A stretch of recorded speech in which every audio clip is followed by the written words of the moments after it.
Well, I got to be good friends while I was out there with Tony Parsons, who was the British ambassador, Yes. because the girl I ended up marrying at that time came out to Iran with Tony Parsons' daughter, and so we actually moved up to Durban at one point, which was, I love that. Oh, gorgeous. In the fall, and he and Sheila, his wife, would come up and we would go hiking. And then when I moved back to England, he became Maggie Thatcher's foreign policy advisor. He became the British ambassador to the United Nations.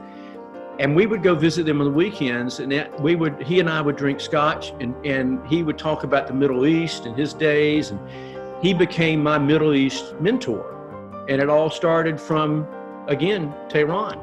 Wow. Yeah. What an interesting life. You're going to be one of my flagship interviews. Uh-oh.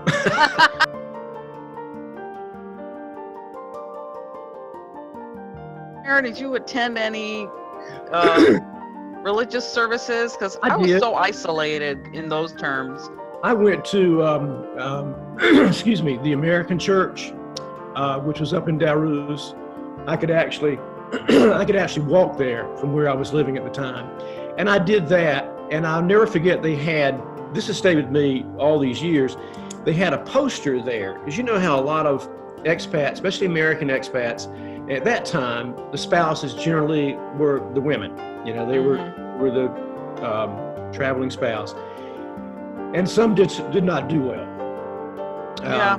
And so there's a poster that said, simply, bloom where you're planted. Oh. And I will never forget that. I have used that, when I have been not necessarily very happy in Afghanistan, but feeling like what I was doing was the right thing. Just remember, bloom where you're planted, and go. Wow. With it. There's a reason you've been taken to these particular places, and you just need to go with that. But that was the poster at the American Church in Tehran. Wow. I'm on the I'm a stalker on the site for TAS because some of my friends in my building were TAS. Okay. And so they kind of vouched for me. And people talk about that church. I think the pastor just passed away. Oh, really? Yeah. Yeah. And they were talking about it with such reverence, and, it really affected them positively. I think it held the community together in a special way.